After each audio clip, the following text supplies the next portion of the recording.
Assalamualaikum warahmatullahi wabarakatuh. Alhamdulillah, alhamdulillahirabbil alamin.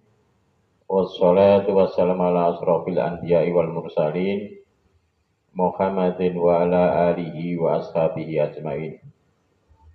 Allahumma sholli ala Muhammad wa ala ali Muhammad kama sholaita ala Ibrahim wa ala Ibrahim wa barik ala Muhammad wa ala Muhammad fil alamina innaka hamidul majid. Qala Allah ta'ala fil Qur'anil Karim. A'udzu billahi minasy syaithanir rajim. Bismillahirrahmanirrahim. Ya ayyuhan nasu inna khalaqnakum min dzakarin wa unsa wa ja'alnakum syu'uban wa qabail lita'arafu inna akramakum indallahi atqakum. Qala aidan innamal mu'minuna ikhwatun fa aslihu baina akhwaikum wattaqullaha la'allakum turhamun.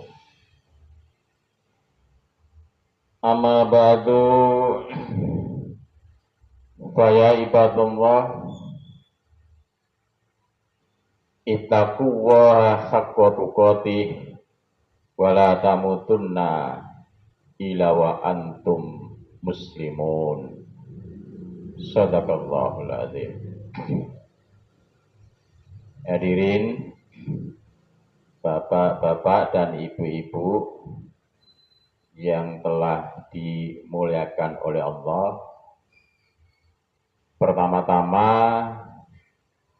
marilah kita muji syukur kehadirat Allah Subhanahu wa taala, yang mana Allah Subhanahu wa taala masih memberikan rahmat serta hidayah dan taufik kepada kita, sehingga pada malam ini kita masih tetap bisa mengikuti kajian untuk majelis ilmu. Bapak-bapak dan ibu-ibu yang telah dimuliakan oleh Allah, alhamdulillah kita semua masih diberi oleh Allah kesehatan, baik jasmani maupun rohani, sehingga bisa hadir di kajian ini. Karena masih banyak saudara-saudara kita walaupun sehat, tapi mereka tidak bisa mengikuti kajian. Termasuk saya ini, saya paksakan karena asam urat saya ini sangat tinggi sekali, sehingga jalan saya itu agak deglek-deglek yang kanan. Tadi sudah saya periksakan, baik tes darah dan sebagainya, asam uratnya tinggi, sehingga lutut saya ini, kata dokter tadi, adalah pengapuran. Pengapuran. Tapi alhamdulillah karena ada tanggung jawab saya untuk mengisi suatu kajian karena sudah terjadwal itu. Bapak-bapak dan ibu-ibu, nanti yang akan saya angkat untuk pembahasan hari ini adalah persaudaraan atau persahabatan.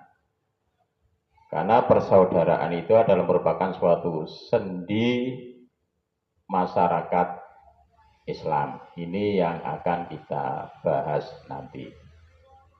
Namun sebelum saya bahas,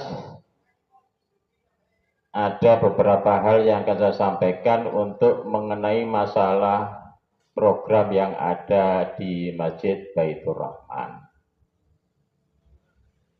Programnya kajian yang selama ini yang sudah kita ikuti sudah bertahun-tahun, yaitu setiap Jumat habis Isya itu ada kajian setiap Jumat. Kemudian ada lagi program yaitu untuk mendidik dan untuk melatih adik-adik atau anak-anak yang bisa sholat subuh berjamaah di Masjid Baitur Rahman mendapat uang saku. Ini sebagai apresiasi dan sebagai motivasi adik-adik. Kalau bisa mengajak orang tuanya, bapak ibunya diajak untuk sholat subuh, maka uang saku itu akan saya tambahi. Kalau bisa ngajak orang tuanya ya untuk sholat subuh, itu programnya. Yaitu setiap hari apa, adik-adik mungkin sudah tahu, setiap Senin dan Kamis. Ya. Kemudian yang kedua yaitu dalam Muhammadiyah itu centelan, ya centelan. Jadi nanti bapak-bapak dan ibu-ibu yang sholat subuh berjamaah di Masjid Baitur Rahman itu akan mendapat sayur, lauk pauk, atau nanti beras, tidak sayur mayur saja, nanti ada juga beras dan sebagainya. Itu nanti setiap hari Ahad, kedua dan keempat, ya itu sudah kita lakukan. Ya ini untuk supaya berjamaah subuh itu banyak gitu ya. Kemudian yang ketiga yaitu mengaji. Ya, mengaji ibu-ibu yang belum bisa baca Al-Qur'an nanti bisa mengikuti ya ngaji setiap hari Selasa dan Kamis ba'da maghrib. Ya, itu sudah berjalan. Ya, sudah berjalan. Kemudian yang keempat yaitu kajian seperti ini hanya Ahad yang pertama ada makan malam. Yang Jumat kedua dan ketiga dan keempat hanya snack. Ya, ini untuk memakmurkan masjid ya supaya tidak sepi ya itu. Itu program ya yang kita lakukan dan sudah berjalan. Bapak-bapak dan ibu-ibu, sekarang kita membahas tentang masalah persaudaraan, karena persaudaraan ini menjadi sendi masyarakat Islam, ya menjadi sendi masyarakat Islam. Karena Rasulullah diangkat, jadi diangkatnya Muhammad SAW sebagai Nabi dan Rasul adalah suatu nikmat besar. Karena kehadirannya menjadi rahmat bagi semesta alam. Nah, Nabi Muhammad itu diangkat menjadi Rasul itu kira-kira umur berapa? Umur 40. Jadi umur 40 diangkat menjadi Rasul. Kalau Nabi itu adalah orang yang dipilih oleh Allah. Kemudian diberi wahyu untuk dirinya sendiri dan untuk keluarganya, tetapi wahyu itu belum disampaikan kepada seluruh umat. Ini yang Nabi. Nah sekarang yang Rasul. Rasul itu adalah orang yang dipilih oleh Allah, kemudian diberi wahyu untuk dirinya sendiri dan untuk keluarganya, dan wahyu itu disampaikan kepada seluruh umat. Nah, itu perbedaannya. Kalau Nabi belum disampaikan kepada umatnya wahyu itu, tapi kalau Rasul sudah disampaikan kepada seluruh umatnya. Ini perbedaannya. Ya, perbedaannya. Karena kehadirannya Rasulullah itu adalah menjadi rahmat bagi semesta alam gitu. Jadi menjadi semesta alam. Sebagaimana disebutkan dalam Al-Qur'an surat Al-Anbiya ayat 107 yang bunyinya wa ma arsalnaka illa rahmatal lil alamin. Dan kami tidak mengutus engkau Muhammad melainkan untuk menjadi rahmat bagi seluruh alam. Jadi bapak-bapak dan ibu-ibu, bahwa diutusnya Nabi Muhammad, diutusnya Rasulullah itu adalah sebagai rahmat bagi seluruh alam. Jadi bagi seluruh alam. Karena apa? Karena di Arab itu sebelum Islam diturunkan, jadi sebelum Islam diturunkan, itu manusianya itu selalu bertengkar, selalu bermusuhan, selalu saling bunuh membunuh. Ini pada saat Islam belum diturunkan di Arab. Nah, setelah Islam itu diturunkan, nah, karena Islam di sini adalah visinya untuk mempersatukan, untuk mempersaudarakan. Jadi itu visi Islam, maka diturunkanlah.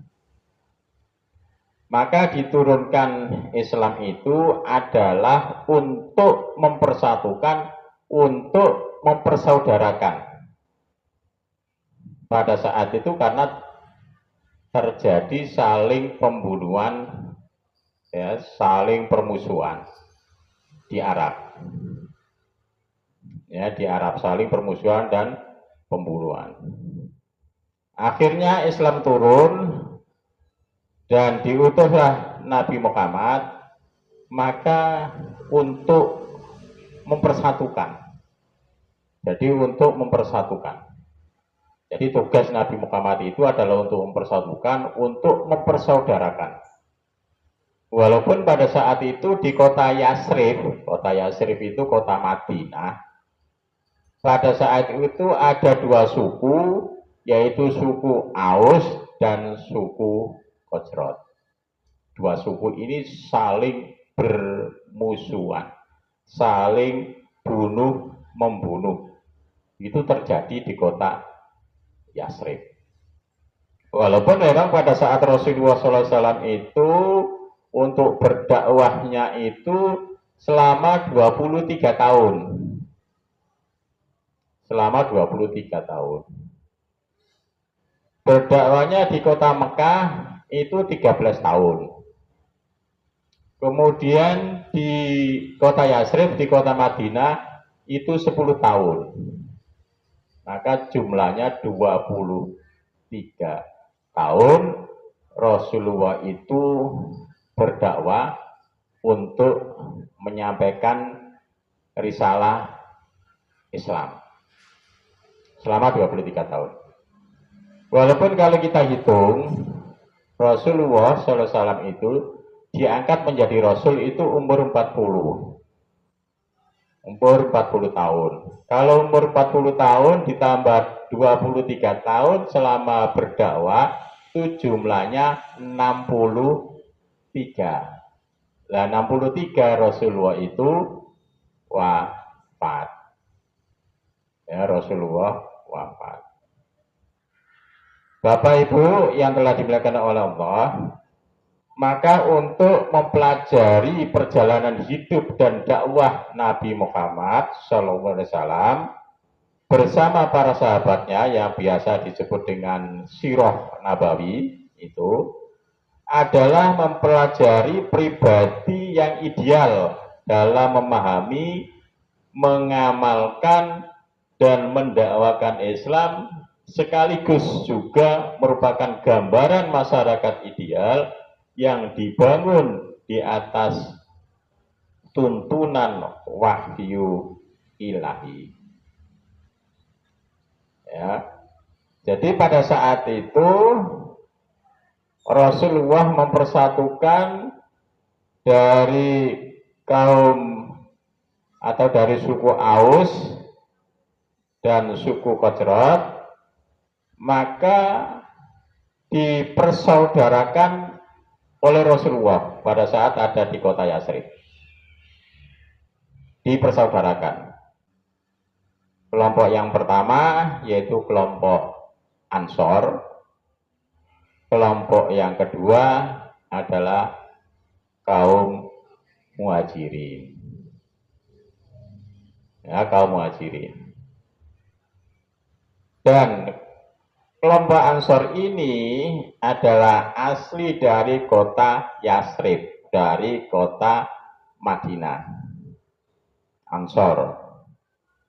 Sedangkan kelompok Muhajirin ini adalah pendatang dari kota Mekah dan dari daerah sekelilingnya, sehingga disebut kelompok Muhajirin. Nah, ini disatukan oleh Rasulullah, dipersaudarakan oleh Rasulullah. Maka dalam Al-Quran surat Al-Hujurat ayat 10 disebutkan innamal mu'minuna ikhwatun wa aslihu baina akhawaikum wattaqullaha la'allakum turhamun. Yang artinya sesungguhnya umat yang beriman itu bersaudara. Maka perbaikilah antara dua saudaramu dan bertakwalah kepada Allah, semoga kamu mendapat rahmat. Nah, ini pada saat terjadi permusuhan itu di antara dua kelompok itu, yaitu dua suku, yaitu suku Aus dan suku Khazraj. Kemudian dipersaudarakan, disatukan oleh Rasulullah menjadi kaum Ansor dan kaum Muhajirin. Ya, kaum Ansor dan kaum Muhajirin. Sehingga turunlah ayat ini dalam Al-Quran surat Al-Hujurat ayat 10 ini, bahwa kita semua sebagai umat yang beriman itu adalah saudara. Maka di antara saudara kita itu, maka perbaikilah. Ya, perbaikilah. Karena orang yang bertakwa kepada Allah itu akan mendapat rahmat.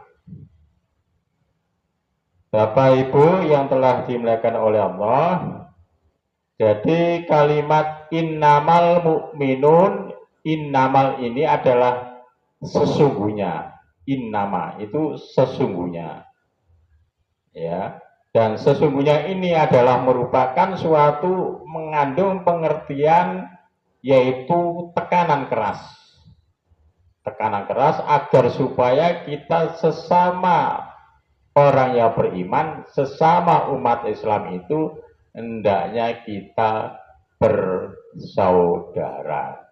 Itu tekanannya, ya, agar kita bersaudara. Kemudian disebutkan juga dalam hadis, ditegaskan lagi dalam hadis, al-muslimu akhul muslim. Yang artinya orang muslim itu saudara muslim yang lain. Ya, sesama muslim. Itu saudara.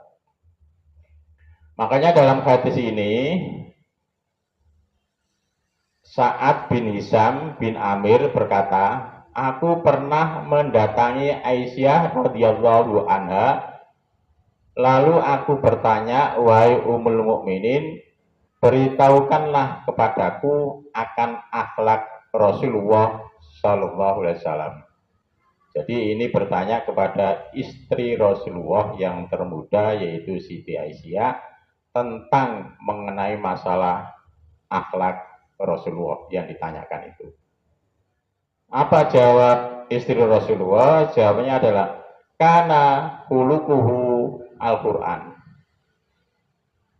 Jadi akhlak Rasulullah itu ada pada Al-Quran. Jadi itu akhlak Rasulullah ada pada Al-Quran. Bapak-bapak dan ibu-ibu, bagi kita sebagai manusia yang beriman, kehidupan kita, Nabi Muhammad SAW bersama para sahabatnya bukan saja harus dijadikan teladan dalam menjalankan hidup dan kehidupan, tetapi juga harus dijadikan sebagai tolak ukur keteladanan.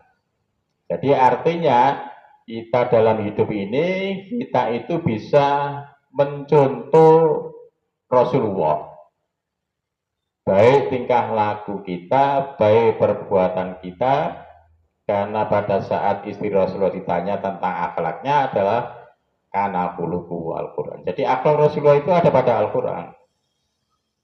Nah, makanya bagaimana kalau kita bisa mencontoh Rasulullah, sebagaimana disebutkan dalam Al-Quran surat Al-Ahzab ayatnya 21.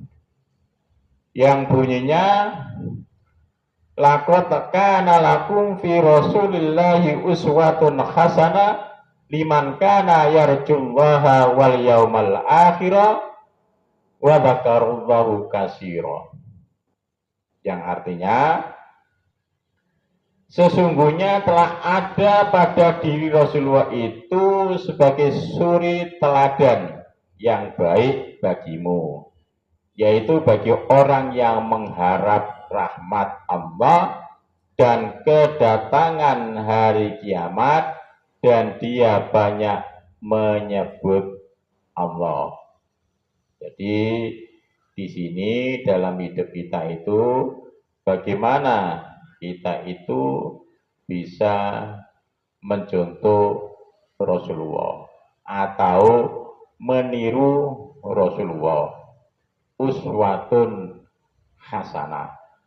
Jadi bagaimana kita itu bisa berbuat baik, ya, bisa mencontoh dalam hidup kita itu mencontoh Rasulullah.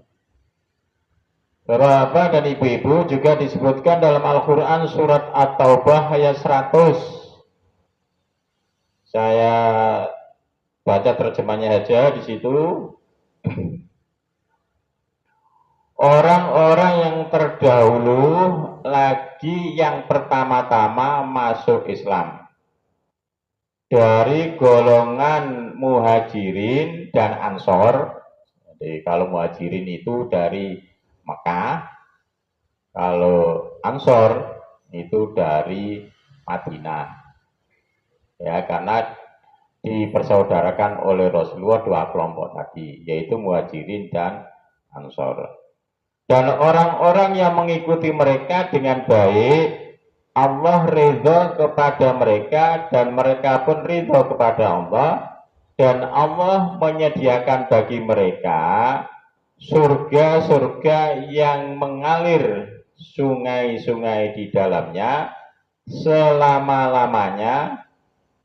selama-lamanya mereka kekal di dalamnya. Itulah kemenangan yang besar. Jadi sehingga karena sudah dipersaudarakan oleh Rasulullah, maka akhirnya sudah tidak ada pembunuhan, kerusakan, ya, dan lain sebagainya. Sehingga Rasulullah membuat suatu perjanjian kepada dua kelompok itu. Ya, perjanjiannya bagaimana? Perjanjiannya kalau ada satu kelompok maka akan kena denda diat. Itu perjanjiannya. Ya, kena, yaitu perjanjian kena diat. Nah, diat itu adalah untuk membayar kepada seluruh anggotanya, walaupun mereka tidak ikut unsur satu, kelompoknya hanya satu orang yang membunuh, maka semua anggotanya dikenakan diat. Itu perjanjian, ya, perjanjian daripada Rasulullah. Agar supaya apa? Agar supaya tidak terjadi pembunuhan lagi, sehingga persaudaraan dan persahabatan itu betul-betul ya masih tetap utuh gitu loh. Walaupun pada saat itu di kota Madinah itu ada 9 masjid. 9 masjid ini hanya satu masjid yang dibuat untuk berjamaah dan untuk Jumatan. Nah, masjid apa yang untuk sholat berjamaah dan Jumatan itu adalah Masjid Nabawi. Nah, tujuan daripada Rasulullah SAW untuk diadakan Jumatan itu agar supaya baik itu kelompok Ansor maupun kelompok Muhajirin, ya, agar supaya masih tetap bisa persaudaraannya. Karena setiap minggu sekali ada khutbah Jumat. Dan tujuan Rasulullah SAW diadakan khutbah Jumat ini karena memupuk suatu keimanan kepada sore itu Islamnya masih lemah, ya, masih lemah, masih rendah. Karena masih rendah maka perlu pembinaan, karena Islamnya itu dulu adalah lebih dulu daripada kaum Muhajirin, sehingga kaum Muhajirin tidak boleh merendahkan kepada kaum Ansor dalam Islam itu. Bapak-bapak dan ibu-ibu yang telah dimuliakan oleh Allah, sehingga disitulah bahwa Rasulullah berdakwah dari kota Mekah selama 13 tahun. 13 tahun sudah berhasil, kemudian hijrah di kota Yasrib selama 10 tahun untuk tugasnya mempersatukan dan mempersaudarakan kepada suku Aus dan suku Khazraj. Ya, sehingga di situ disatukan, dipersaudarakan oleh Rasulullah SAW. Bapak-bapak dan ibu-ibu yang telah dimuliakan oleh Allah, disebutkan juga dalam Al-Quran surat Al-Hujurat ayatnya 13 yang bunyinya, ya ayuhan nasu inna khalaqnakum min dzakarin wa unsa wa ja'alnakum syu'uban wa qabaila lita'arafu inna akramakum indallahi atqakum.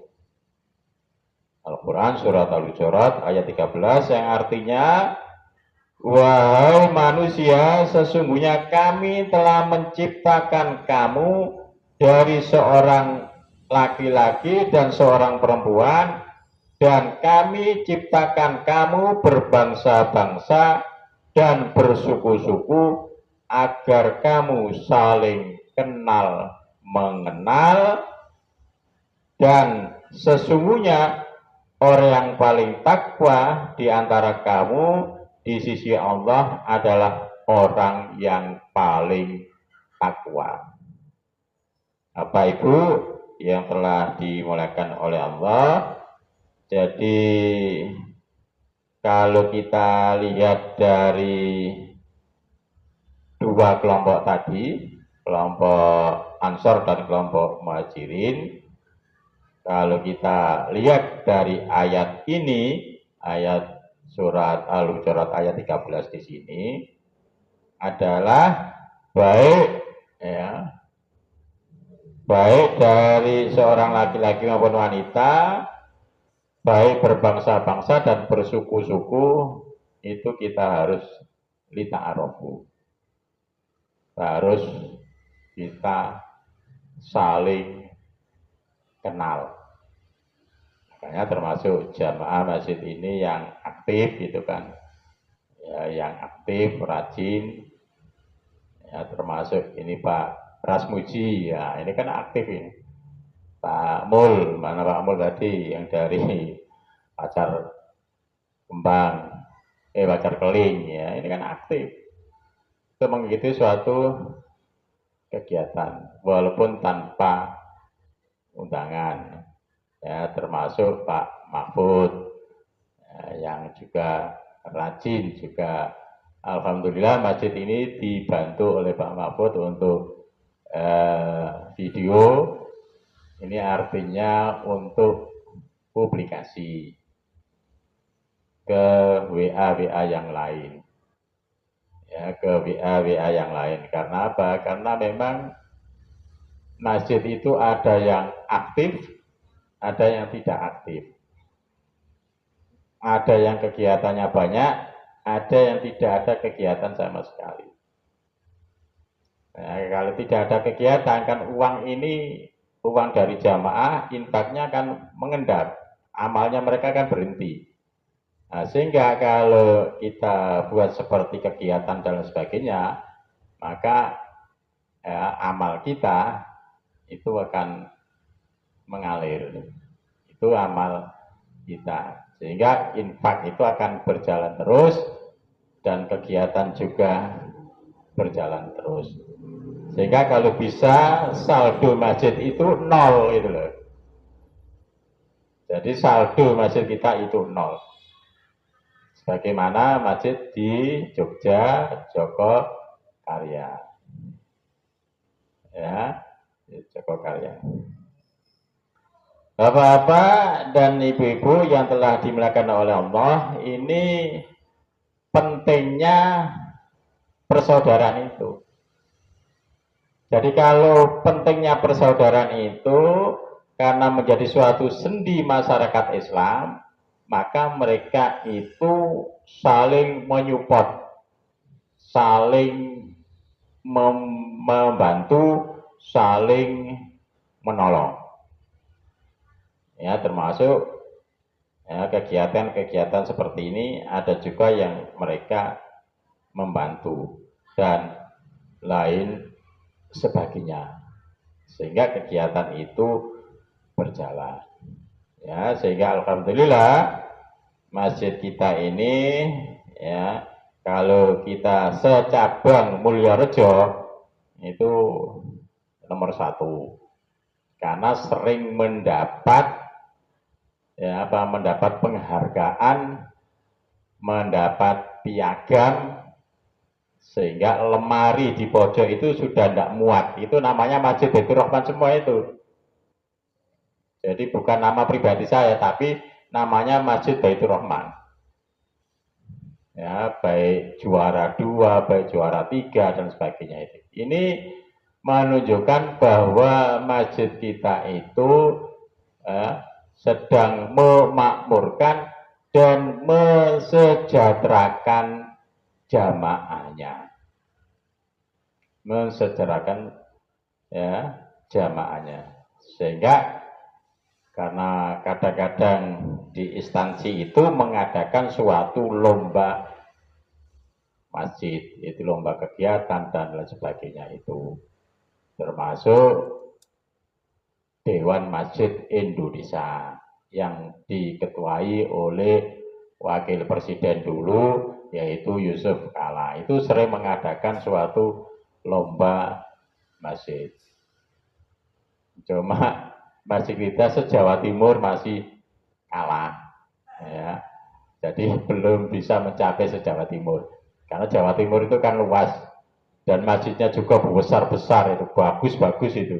Masjid di desa-desa itu ya di kota-kota itu sekarang masjidnya itu bagus-bagus sekali. Nah, pada saat ikut lomba se-Jawa Timur ya kita kalah terus terang kalau masih se-Jawa Timur ya, se-Jawa Timur. Karena kita lihat masjid kita ini masih kecil ya dibanding dengan masjid-masjid di kabupaten dan sebagainya, itu sangat besar-besar sekali dan bagus-bagus sekali dan kegiatannya juga banyak sekali. Bapak-bapak dan ibu-ibu, ya itu saja saya kira yang bisa saya sampaikan, tidak usah banyak-banyak. Mudah-mudahan ya, bermanfaat khususnya bagi diri saya sendiri dan umumnya para jamaah. Ya, mari kita akhiri. Wabillahi taufik wal hidayah. Wassalamualaikum warahmatullahi wabarakatuh.